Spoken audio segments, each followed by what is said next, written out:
Oi, eu sou Josi Oliveira, sou contadora de histórias e eu idealizei uma série com 5 vídeos que se chama Estas Mulheres, contando a história de mulheres importantes para o Mato Grosso do Sul. Um projeto apoiado pela Lei de Emergência Cultural, Lei Aldir Blanc, a Fundação de Cultura de Mato Grosso do Sul, o Governo do Estado e o Governo Federal.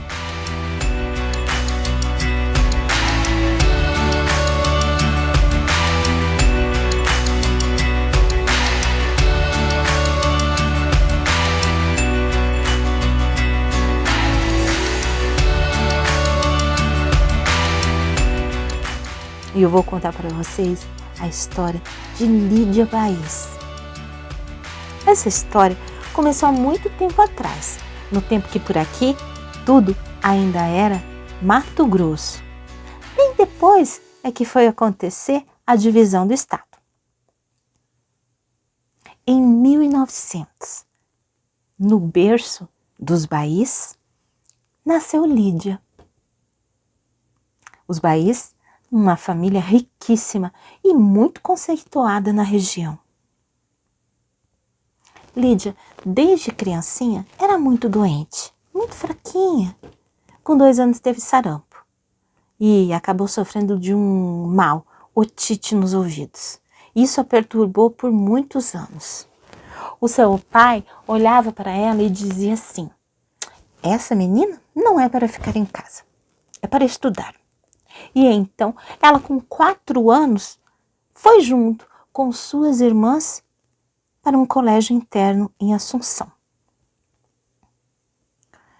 Nessa época, Lídia era apenas uma bonequinha para os adultos, o dengo e chamego das freiras. Somente aos 7 anos ela passou a ser educada, como toda menina na época. Ela estava no colégio para aprender boas maneiras, cultura, pintura, arte, ciências domésticas, para que fosse uma moça interessante para casamento, para ser esposa, mãe, do lar e submissa. A Lídia passou por diversos internatos. Porque quando ela estava se acostumando em um, o pai ia lá e a trocava. Isso contrariava um pouco Lídia. Ela era muito sensível, mas ela jamais contrariou seu pai, por mais que chorasse e sofresse calada. Teve uma vez que ela ficou por 2 anos sem férias e sem visitas, e ainda sofrendo da dor de ouvido. O seu pai morava no Mato Grosso, a escola era no Rio Grande do Sul, então era muito longe. Lídia sofria. Lídia também não entendia por que ela tinha que ficar em internatos. Ainda mais ela, que vivia doente. As freiras cuidavam, sim, mas eram cuidados institucionais. Uma criança, ora, precisa do cuidado dos pais. Era isso que Lídia pensava. E uma vez ela se fez de mais doente do que realmente estava. E começou uma greve de fome, não comia nada. E ficou mais quieta, mais desanimada, mais solitária do que antes. Que nada, seu pai não foi buscá-la, só a trocou de escola. Uma vez ela estudou no Colégio dos Passarinhos. Nesse ela gostou. E foi aí também que ela pintou a sua primeira obra, seu primeiro retrato. Uma menina acariciando um passarinho e alimentando-o com uvas. Depois de 10 anos, o seu pai lhe tirou do internato e lhe trouxe para casa, em Campo Grande. Só que Lídia queria estudar, queria continuar estudando. Então, ela e sua irmã foram para o Rio de Janeiro, morar no pensionato Imaculada Conceição. Estudavam e passeavam quando queriam. Lídia então começou a estudar pintura com os irmãos Bernardelli, artistas renomadíssimos. Lídia estava entregue à arte, à pintura. Então, o seu cunhado Vespasiano Martins organizou uma viagem para a Europa, uma viagem de estudos. Iria levar a família e convidou Lídia para que os acompanhasse. O pai de Lídia não deixou, mas Lídia pediu com tanto carinho que ele foi se aconselhar com Henrique Bernardelli. Por acaso, seria interessante para que minha filha tivesse conhecimentos na Europa? Uma viagem para ela seria oportuna? O professor respondeu: olhe, só há de lhe fazer bem. Poderá conhecer museus, galerias, exposições em Roma, Paris, Alemanha. Isso lhe será muito bom. Então, o pai, mesmo a contragosto, permitiu que Lídia fosse junto. Foram direto para Berlim. Por lá ficaram 7 meses e Lídia aproveitou para estudar línguas, pintura e frequentar ambientes culturais. Depois fizeram um tour pela Europa. E, em Paris, ficaram por 4 meses. Lídia começou a aprender francês, fez um outro curso de pintura, conheceu artistas renomados e se sentia dona do mundo, se sentia livre por caminhar pelas ruas de Paris em segurança e estar em contato com tanta arte. Quando voltaram, Lídia queria ficar no Rio de Janeiro, mas o pai a fez voltar para Campo Grande. Campo Grande já estava pequeno demais para ela. Ela havia conhecido tantas coisas, ela queria continuar estudando. Mas os irmãos foram contra, não a permitiram voltar para o Rio de Janeiro sozinha. Lídia, contrariada, ficava nervosa e falava assim: por minha causa, vocês ainda vão entrar na história. Quem a ouvia, olhava com ironia, como diz: ela nem sabe o que está falando. No coração de Lídia ainda residia uma esperança. Sim, o seu irmão Aidano iria voltar para o Rio de Janeiro estudar e prometeu que a levaria junto. Mas acontece que Aidano do nada adoeceu. O pai até alugou um trem especial. Colocou a família dentro, colocou Aidano e foram embora para São Paulo para encontrar a cura para o filho. Foram 3 dias e 3 noites em estradas de ferro. Mas quando chegou em São Paulo, Aidano não resistiu e faleceu. Lídia ficou muito triste, pesarosa e frustrada. Frustrada porque seus sonhos foram água abaixo. Na casa da irmã em São Paulo, a serviçal Ludovina, olhando Lídia, via que alguma coisa não estava certo. E um dia a aconselhou: olha aqui, minha filha, você ouça seu coração. Essa sua família não lhe entende. Vai, segue tua vida, senão eles vão te enlouquecer. E Lídia, apoiada por Ludovina, planejou uma fuga cinematográfica. Ludovina iria descer as suas malas pela janela, que iriam ficar guardadas na casa da vizinha turca. De madrugada, Lídia sairia, pegaria suas malas e iria para a estação, para pegar o trem para o Rio de Janeiro.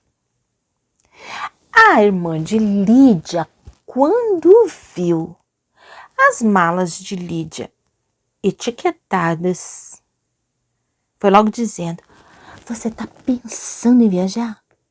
Você está com ares de quem está querendo viajar, pois saiba que de daqui não sairás. E se desobedecer, eu vou lhe castigar com uma surra.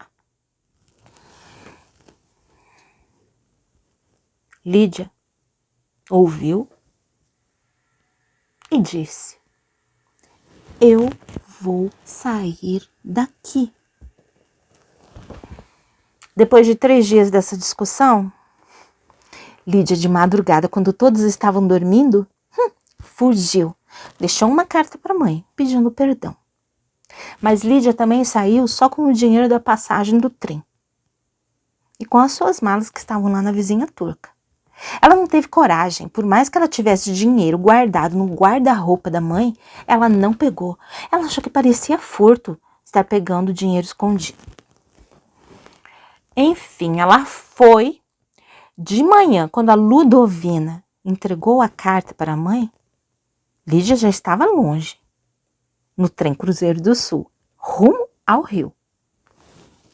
Mas no outro dia de manhã, cedinho, no hotel, já estava o seu irmão, amando de seu pai, falando: você vai voltar para casa comigo.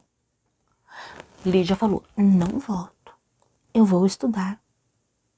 Você vai voltar. Eu não vou voltar, eu vou estudar. O irmão então não ficou ao lado dela, lhe virou as costas e disse: se continuares com essas ideias, ficará de recursos cortados, não terá dinheiro nenhum. Quero ver viver pela própria sorte.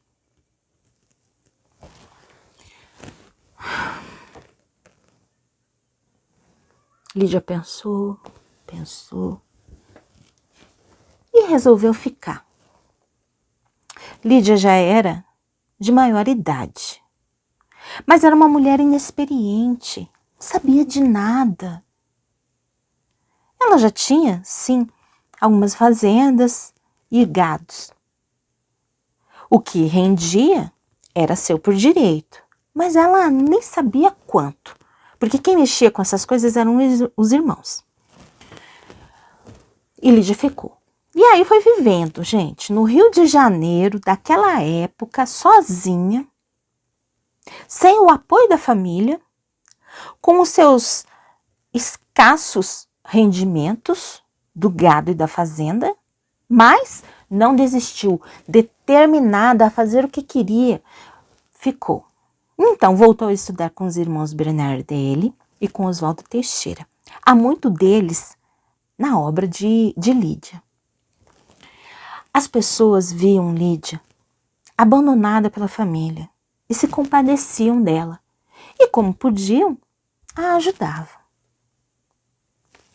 Lídia ficou por 10 meses, sozinha, sem nem um membro da família se preocupar com ela. E aí ela foi se apegando a Deus, à religiosidade, ao espiritualismo. E aí ela começou a fazer jejuns, orações constantes. E nessa época ela dizia que ela chegou até a transes universais, onde muita coisa lhe era revelada. Lídia, em 1929, conseguiu que se realizasse a sua primeira exposição individual. Primeira e única. Foi através de amigos que ela conseguiu expor na Policlínica Geral do Rio de Janeiro. Por 10 dias, suas obras ficaram lá expostas e ela conseguiu até artigos em jornais da cidade na época.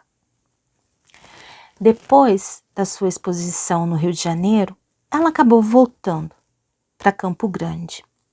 Veio morar no sobrado com seus pais. Seu pai, então, preparou 2 grandes salas para ela. Uma pintada a tinta a óleo azul, a quem Lídia batizou como sala mística. Era o seu quarto. Uma outra sala, de igual tamanho, na cor rosa vivo, a quem Lídia batizou de Sala das Paixões.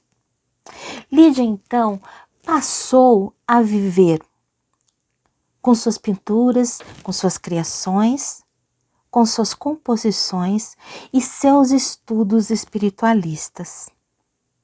Volta e meia era vista pintando os murais no sobrado.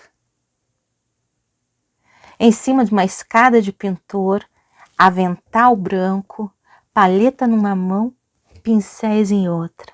Ela ia pintando. O seu pai, vez ou outra, entrava na sala e dizia: quem será de meus filhos que vale mais, eles ou você? Lídia não respondia nada. Outras vezes o pai dizia: sabes mesmo o que está compondo, minha filha? Lídia respondia que sim, mas na verdade ela não sabia. Ela só sabia que tudo lhe era inspiração. E tudo ela fazia com muito carinho.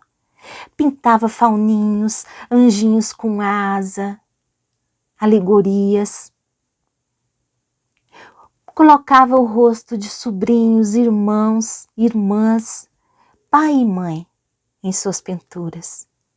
E às vezes, ela mesma, autorretrato ou representando figuras célebres da nossa história. Lídia pintou a Santa Ceia e ao lado de Jesus, ela, lá, se colocou na pintura. Era ousada, era sagrada e era profana para muitos.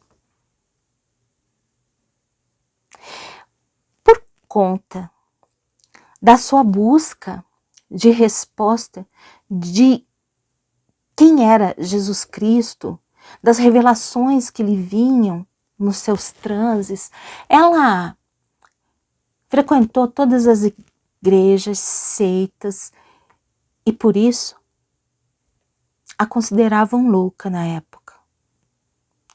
Seus parentes a interditaram, a internaram, e ela acabou fazendo o que eles tanto queriam, que ela se casasse. Para quebrar a interdição, ela se casou. Mas acontece que o casamento dela só durou 5 dias. E como não havia sido consumado, foi anulado. Lídia, em 1950, vai morar num sobrado, na rua Barão do Rio Branco. E ali, ela inicia um projeto ousado, criar um museu de arte, o Museu Baís. Ela não teve muito apoio, não, mas ela deixou ele prontinho.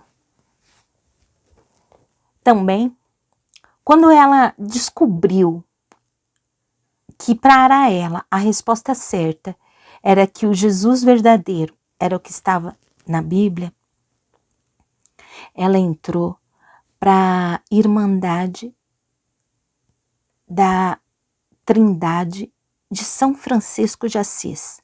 E aí ela se tornou a Irmã Trindade. Passou a viver em claustro, em clausura, dentro da sua casa. Ela se dizia uma freira livre, solta no mundo. Ela tinha suas convicções e não permitia que ninguém as corrompesse. Era uma mulher solidária, uma mulher solitária, mas em todo momento ela se dedicava à sua espiritualidade e às suas obras e composições. Ajudava muito as pessoas, amava os animais, gatos, cachorros. Se encontrava na rua, adotava. E quem batesse em sua porta, ela ajudava. O sonho de Lídia, de que seu museu fosse inaugurado, para que se perpetuasse a sua obra, para que a sua obra ficasse eterna e para que também quem não a compreendia um dia viesse a compreender. O museu em si, ela não realizou a inauguração, mas ela conseguiu, mesmo depois de sua morte, que ocorreu em 1985. Depois de sua morte, Lídia conseguiu ser compreendida por muitos que passaram a estudá-la e a compreendê-la. Eu sou uma dessas pessoas. E Lídia sim, deixou um legado para todo mundo, não só para as mulheres. Um legado de força, de coragem, de opinião formada e própria. Ah, Lídia, seguindo o teu exemplo, somos capazes de realizar muitas coisas.